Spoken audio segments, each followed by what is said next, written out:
everyone a lovely welcome to Reporters Blog. This week or the week past has been filled with lots of challenges for most of our reporters. I believe you know what I'm talking about. That is the flood and the fire disaster that happened. And most of them will be joining me here in studio to tell us about their experiences and what they actually faced. My name is Patricia Gasu and this is Reporters Blog.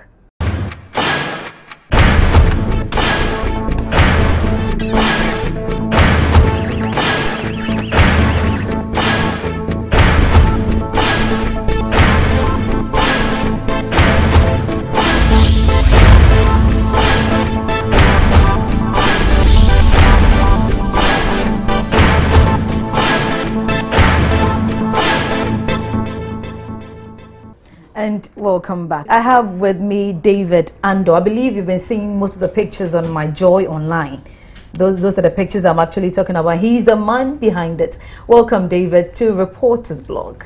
Thank you, Pat. How are you? I'm okay. Yourself? Good. I can see you're ready with your camera. Oh, yeah. Stepping off another assignment. This is the tool that I use to get what public want to see. Yeah. So, yeah, that is beautiful my tool. Pictures indeed. You covered the disaster. Yes. You took some pictures. Yes. Tell me about them.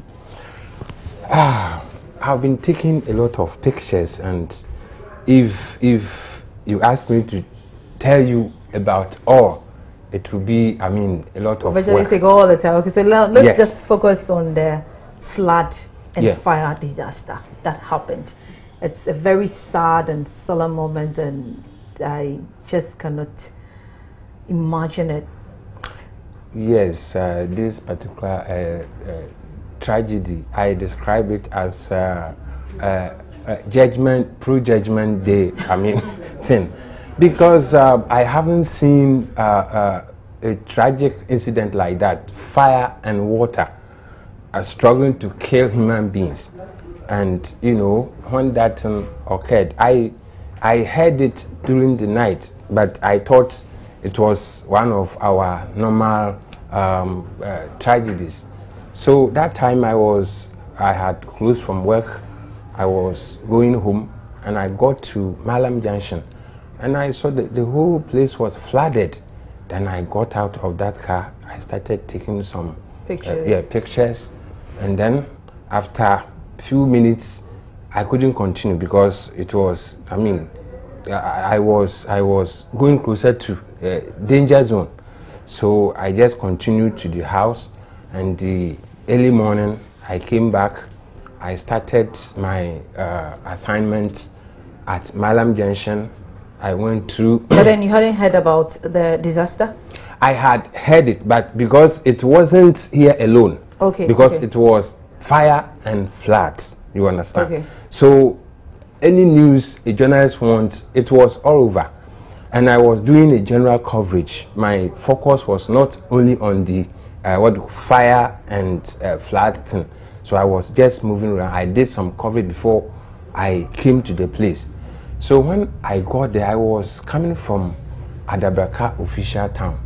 So the first thing I saw was somebody lying there, an elderly person lying there, and somebody said, "You see, so there is a dead body." Then I went there and saw the thing, and I took a photograph. And, you know, looking at a man like that, an able man who could have who could contribute to Ghana's economy, and it is, I mean, the body was just lying down like that. Was it bent? No. Okay.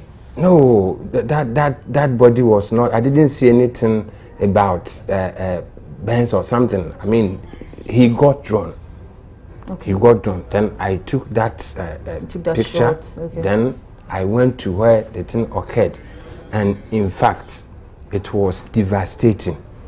If you look at how human beings were, I mean, lying, I mean, bodies and all that, it wasn't easy. Did you have the courage to take the pictures? That one I had, but I was highly disturbed. I was disturbed. Though somebody will say, you journalists, anytime something happens, you just rush the scene to take pictures, do all sorts of things. But you know, though we need to keep people informed. We need to keep. But at the same time, I was also going through some pains because these are the people who can contribute their quota to our economy, who can support this country to develop, and all of a sudden we have lost all of them. So I was though working, but I was going through some pains. Oh. Yeah. So you got closer to some of the buddies, apart from just standing at a distance and zooming in and then taking. You had. I did. Walk among them. Yes, I did. There was this place closer to the East Cantonment Pharmacy. They actually packed about 7 bodies, and people were just looking at them. And to make sure you get everything clear, you have to go closer. So I just went around tilting with the camera. I took some shots. Though I was in pains, I was very sad and all that. But I managed to get the shot I wanted. That's really sad. That's really sad. So did you stay there till all the bodies were conveyed to the hospital, or after taking the shot you had to quickly rush back to the office and then?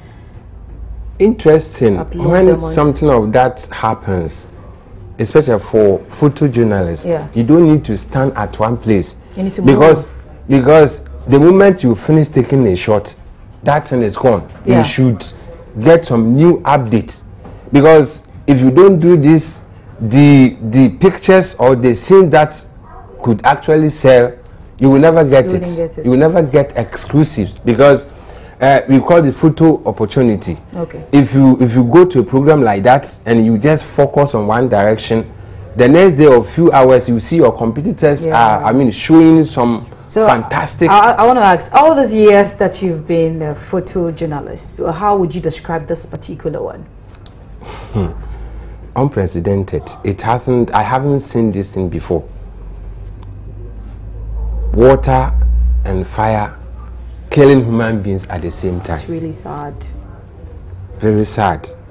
Very sad. I haven't seen it before. On a sad note, thank you very much, David, for being on my show. Just relax. Thank you so much for being on my show. And that was David Ando, the photojournalist for My Jaw Online. So all the beautiful pictures you've been seeing, he does the work. On that sad note, we'll be right back with more. Please stay.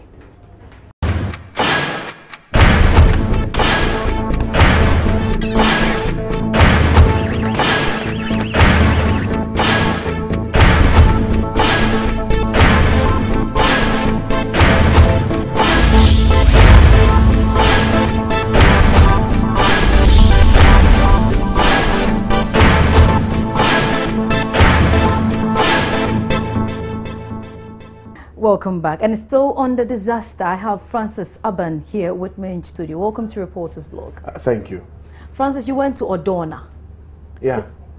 I've been there since last Thursday. Okay. Not yesterday, but a week ago.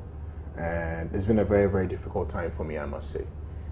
Beyond people suffering, the living conditions, I'll not stop talking about it. Still bad, even as we speak. What did you see when you got there? I saw a lot of filth, not just on streets, but in people's homes. And the challenge is that they are unable to clean because they do not have, the means to dispose of their garbage. And so it makes it difficult for them to even clean and think of where to put it. I saw people who are sitting in filth, eating. People in filth, bathing with all kinds of water. So bad, I can't even imagine. And trust me, from last Thursday till now, I think the only day I've had more than 2 hours of sleep was on Tuesday. Why is the filth is so traumatizing that you can't sleep, or what? Filth, the living conditions, the fact that I know some people will get sick and die, the fact that I've seen a lot of dead bodies, from last Thursday up until now. It's difficult. It's very difficult for me. Wow. I'm a journalist, yes, but sometimes, you can't help it. You're human too. Would you say this is the worst of all in I dare say so. all these years of your reporting? I dare say so. I mean, what I mean, the image that keeps showing up in my eyes is the kid I saw in the drain who's dead, bloated, and the people tell me this is someone who used to walk around almost all the time. Was it after the ambulance have come for? Oh yeah, the ones at the filling station. Or? Oh yeah. This was like 24 hours after that. This was Friday night, last Friday night. Exactly. You just went there to check on them again. I went there to go check. Yes, I went to check, and then I found that. I found this kid in the water. People were crying uncontrollably. They showed me a picture of what she looked like, and I don't have a kid, but it's tough. It's tough to see someone, an innocent child, lose their life because the drains have failed. Someone failed to plan for the floods, and this innocent child has got to pay for it. That for me is my issue. That for me is why I can't have a decent sleep. That is why for me I'll keep going back. It might be a boring story. Some of you will say it's a boring story. I wouldn't say it's a boring story. This past week has been so sad for the country, because we are all mourning. We are still mourning, losing more than 100 lives to flood and fire. And actually, I mean, this is just the number that we have confirmed. Imagine the bodies that we haven't seen. Imagine the family members that are still struggling to find their people. And worst of all, really, the worst part is, yes, the floodwaters may have receded, but it's left in its wake a lot of filth. And filth, comes with diseases. And already cholera has set in. So people are not just dying from, getting caught up in the floodwaters and washed away and dying, or fire, hitting them and they burn to death. No. There are people too who get cholera. Talking about cholera, you went to Adabraka yesterday. I did, yesterday. I met 5 people, actually 6 cases, 5 from Odona. Which hospital did you go to? Adabraka Polyclinic. Same place as always. And they tell me that they've also done their checks at where the cases are coming from, and it's evident that the way things are going, they're expecting a lot more people. And even expecting a lot more people. As a country, are we prepared? Because I believe floods, this is not the first time. No, it's not. It's not. And truth is, you speak to even my granny and she'll tell you, I didn't from Chrome State, they were flooding. So I asked myself, in all these years, year in, year out, we report about flooding. Does it have to take us 150 people to die before we set up? What is happening? Somebody has a job to plan every single year for this season when the floodwaters will come. Whose job it is to anticipate that this could happen, and so let's avoid it. So now seeing this as a journalist, what is your next move? Are you going to take it upon yourself to get on the authorities to do something? We have already started. Yesterday we started with the Ghana Water Company. We spoke to Stanley Mate and he told us that there were issues. Power was the reason for which they could not provide water, but we say it's not enough. We'll keep checking, because if they don't have water, that's the basic thing. If they don't have water, it means people in Odona can't go and attend to nature's call. It means that they will go have fecal matter in their hands, come back and eat and get cholera. That's what it is. And until that is fixed, we are not stopping. We won't stop the stories. One other thing too is that if there's a lot of filth in that area, somebody is in charge of the city, isn't it? Yes, there's someone in charge. We have AMA, we have a mayor, we have somebody who is in charge, who should be telling us what he's doing. Not just about people needing relief items and I believe authorities are supposed to answer some questions. Of course. Because I believe if you've been put in power to do certain things, you have to. Yeah. Because every year or every now and then we keep losing lives. And it's never pardonable. It's not going to be today or tomorrow. It's got to stop. It has really, really, really got to stop. At a point, it's got to stop. And I think that point is now, really. It's got to stop. All right. More grease to your elbow. Grease. Okay. Thank goodness I don't have a long sleeve today. Thank goodness I don't have a long sleeve today. Yeah, we need to get them on their toes to work, because sure. Ghana has to be a better place for us all, because other sides are not really helping. And if our home, we can keep our home, then where else do we have to go? And I'm sure for those in authority who watch us every day, it's okay to watch, but it's also important that you step it up and give us a bit more action, really. All right. Thank you very much, Francis. Thank you. And that was Francis Aban. We have more coming up. Please stay.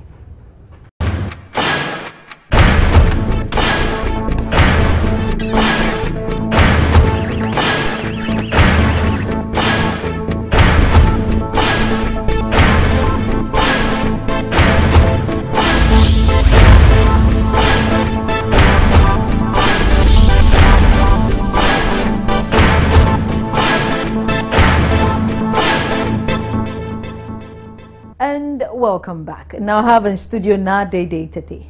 Hello, Patricia. Welcome to Reporters Block. Thank you. Now you met Mavis. Yes, I did. How did you locate her? Well, one of before then, Mavis is the lady that she had to choose between flood and fire to save her baby girl, and unfortunately, she lost the child. And now Dede met her and spoke with her. Yeah.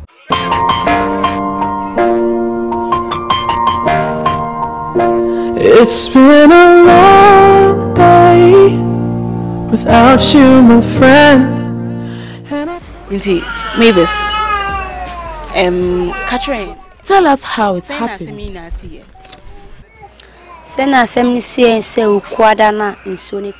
This whole place flooded last Wednesday when it rained. We decided to seek refuge on the overpass. We were sure the water wouldn't reach that level, but we could not cross over. The water level was too high. We sought refuge at the filling station, then we realized oil suspending on the surface of the water. We felt this burning sensation on our legs. We then took the decision to cross from there to the overpass, but we could not, so we made a stop at where the carpet was sold. Next we saw, fire was headed for the filling station from a house somewhere. We ran, but the fire soon reached us. It burnt my hand. I was worried my child would be burnt, so I dropped her in the water instead. Why did you take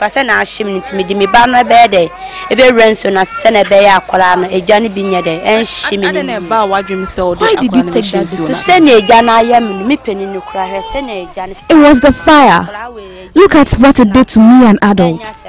I couldn't imagine what the fire could do to my child. When I lowered myself in the water, the current pulled me until it unstrapped the cloth tying my child. And I never saw my daughter again. When you found her, where was she? She was dead. They brought her to me. The police then sent her body to the police hospital mortuary. I am unhappy about the stories I hear. I have catered for her for the past 2 years, only for me to do this on purpose. So how did you locate her in the first place? You know, the very day after the incident, that is the genesis of our meeting. That is the very first day I saw her. I saw a lady being held by 2 gentlemen. She was distraught. She was trying her best to hold herself together, but she couldn't hold herself together. At that moment, if anybody saw her, the person would say, this girl is insane. And she just wanted people to listen. She just wanted someone to talk to. So she was being held by these 2 gentlemen, and she was struggling and trying to free herself off the 2 men. Said, Munjame, Munjame. So as a press woman or as a journalist, I was approaching. Then she says, Sister Timasem. So she starts talking, and then all the other media houses come and join in, and she tells the story that this is it. But I don't want to stop you, but you were a journalist and you were a woman. Yeah. I don't have kids of my own. I know you don't have kids, neither do I. Yeah. But you were a woman. Yeah. You went there to cover that particular story. She told you everything that happened. Putting yourself in her shoes, what would you have done? Instinctively, you would have done the same thing, because you see that the fire submerged the baby in the water. Yes, she didn't just submerge. Both of them went under the water. Unfortunately for her, she had strapped her baby on her back with her cloth. But when she went into the water, the pressure was that high or that intensive. So it just took off the cloth, took her baby away, and then she survived. So it wasn't that she dropped the baby intentionally. She went in there, mother's instinct. I want to save my baby's life. I don't intend to kill her. My baby is 2.5 years old. If you ask her, she'll tell you, if I wanted to kill my baby, I would have probably aborted her when I was pregnant with her or something. When I gave birth to her at first, I could have probably killed her if I think I didn't want that baby. I wouldn't intentionally throw my baby in the water, intentionally drown her when I've taken care of her for 2.5 years. She has just turned 2 just this past March. So it was just a mother's instinct, wanting to save her baby. I want to listen to your side of the story. As in how I felt. Yes, how you felt. Well, when I met her for the first time, I saw a woman who was distraught. Did you also see the dead bodies? I saw some of the dead bodies. And with that particular scene, have you been there yourself? No, I haven't. You can't muster courage to go there, can you? Yes, I haven't. It's that grave. When you get there, you realize this is no movie. This is reality. These are people who had left their cars thinking they were seeking shelter, not knowing. I always tell Mrs. you were leaving thinking you were going to a safe haven, but then you rather run into hellfire. So this is it. So a lot of people were caught up in there. If you see the place, you'd only see such scenes in movies. You wouldn't think that they actually do happen in reality, but this is it. I think you should probably pass there sometime and you realize the extent of damage or the extent of that has been cordoned now. So yes, but you're a journalist. You have an ID card, don't you? If you go and you show them your ID, they will let you pass. I know.